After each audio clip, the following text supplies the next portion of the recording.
Halo, perkenalkan nama saya Putri Yani Saragi, saya berasal dari UT Medan dengan nomor induk mahasiswa saya yaitu 501573329. Nah, di sini saya akan menjawab pertanyaan dari diskusi 3 terkait tentang konteks pendidikan di Indonesia. Yang pertama itu pertanyaannya, dalam konteks pendidikan dasar di Indonesia, bagaimana perbandingan antara manfaat dan tantangan dari pendidikan formal dan informal? Sebagai guru pendidikan dasar, bagaimana Anda dapat mengintegrasikan elemen-elemen pendidikan informal ke dalam kurikulum formal untuk meningkatkan keterampilan sosial, kreatif, dan penerapan pengetahuan dalam kehidupan sehari-hari siswa? Nah, di sini saya akan menjawab berdasarkan ketikan saya, akan saya bacakan. Yang jawaban saya yaitu dalam konteks pendidikan di Indonesia, pendidikan formal dan pendidikan informal memiliki manfaat dan tantangan yang saling melengkapi. Pendidikan formal adalah pendidikan yang berlangsung di sekolah dasar dengan kurikulum yang struktur jelas kelasnya dan evaluasi yang terstandar. Melalui pendidikan formal, siswa memperoleh literasi dasar, numerasi, dan pengetahuan umum serta nilai-nilai kebangsaan. Kelebihan dari pendidikan formal terletak pada adanya kepastian standar kompetensi, kurikulum yang berjenjang, dan legalitas ijazah yang diakui negara. Namun, pendidikan formal juga menghadapi tantangan seperti kecenderungan menekankan aspek kognitif dibandingkan keterampilan sosial dan emosional. Keterbatasan kreativitas akibat metode pembelajaran yang masih konvensional, serta kesenjangan akses di daerah terpencil dan kelompok masyarakat terpencil. Sementara itu, pendidikan informal merupakan proses belajar yang berlangsung di lingkungan keluarga, masyarakat, dan kehidupan sehari-hari. Pendidikan informal bersifat fleksibel, kontekstual, dan dekat dengan pengalaman hidup siswa. Manfaat utama pendidikan informal adalah memberi ruang bagi anak untuk mengembangkan keterampilan sosial, nilai-nilai budaya, religius, serta kreativitas.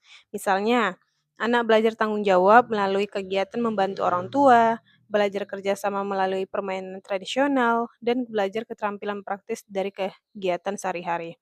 Tantangannya adalah pendidikan informal tidak memiliki struktur kurikulum yang jelas, sehingga kualitasnya sangat bergantung pada kondisi keluarga dan lingkungan anak.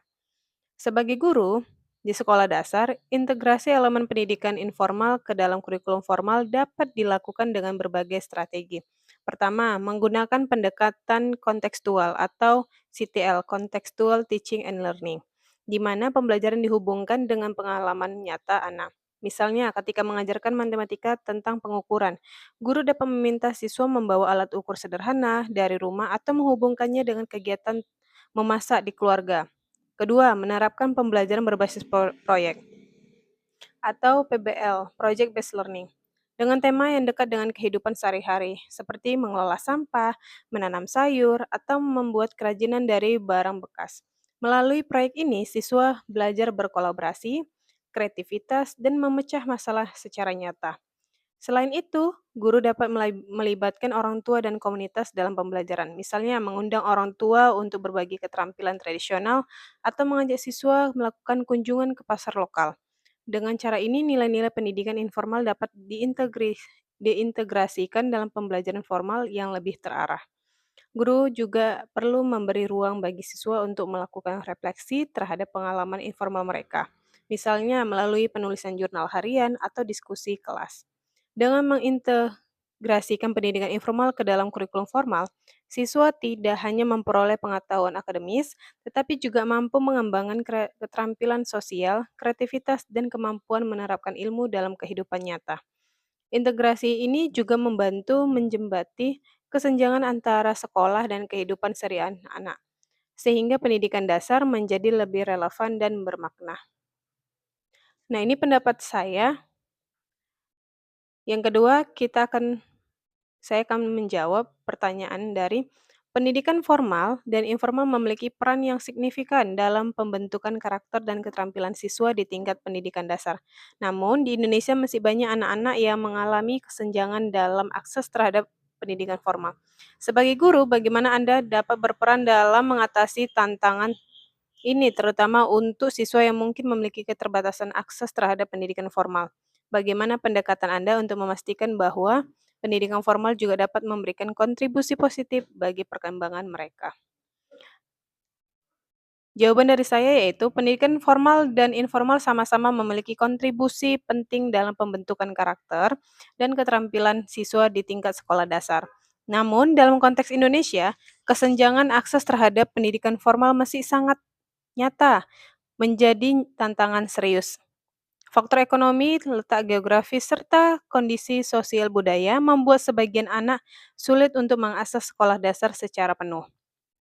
Sebagai guru, peran kita bukan hanya sebagai pengajar di kelas, tetapi juga sebagai agen perubahan yang berupaya menjembati kesenjangan ini. Pertama, yang bisa saya lakukan yaitu guru dapat berperan dengan membangun jejaring pendidikan alternatif untuk siswa yang sulit hadir di sekolah. Guru bisa memanfaatkan strategi pembelajaran jarak jauh dengan media sederhana seperti modul cetak, grup WhatsApp, atau radio komunitas di daerah tertentu. Pendekatan ini terbukti mampu menjangkau siswa di wilayah dengan keterbatasan infrastruktur pendidikan formal. Selain itu, guru dapat membentuk kelompok belajar kecil di rumah warga atau balai desa sehingga siswa tetap dapat mengakses pendidikan meski tidak selalu berada di sekolah. Lalu, yang kedua, guru dapat mengoptimalkan pendidikan informal sebagai pelengkap pendidikan formal, misalnya memberikan panduan kepada orang tua tentang bagaimana mendampingi anak belajar di rumah melalui aktivitas sederhana, seperti membaca bersama, berdiskusi tentang peristiwa sehari-hari, atau melatih keterampilan hidup. Dengan cara ini, pendidikan informal tidak hanya menjadi aktivitas alami, tapi juga diarahkan agar mendukung perkembangan kognitif, efektif, dan psikomotorik anak. Ketiga, guru perlu menanamkan nilai-nilai karakter melalui pengalaman belajar informal. Anak-anak yang terbatas aksesnya ke sekolah bisa diajak mengembangkan sikap disiplin, tanggung jawab, dan kerjasama melalui kegiatan komunitas, permainan tradisional, atau keterlibatan dalam aktivitas budaya lokal. Pendidikan karakter yang diperoleh dari pengalaman informal akan membekali mereka dengan kemampuan adaptasi sosial. Meskipun mereka menghadapi keterbatasan dalam pendidikan formal, mereka mampu akan mengembangkan pendidikan informal secara baik.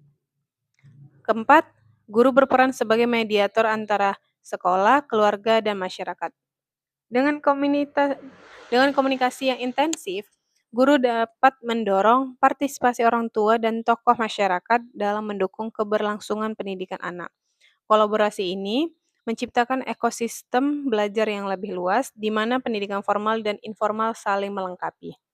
Dengan demikian, peran guru dalam mengatasi kesenjangan pendidikan formal bukan hanya sebatas memberikan pengajaran di kelas, melainkan juga memastikan bahwa pendidikan informal dapat memberikan kontribusi positif melalui kreativitas, kolaborasi, dan pendekatan kontekstual.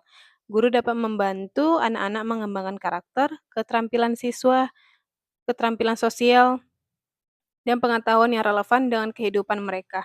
Meskipun akses tersebut hanya terdapat pendidikan formal yang masih terbatas. Baiklah itu, pendapat saya. Sebelumnya terima kasih dan saya tutup. Assalamualaikum warahmatullahi wabarakatuh.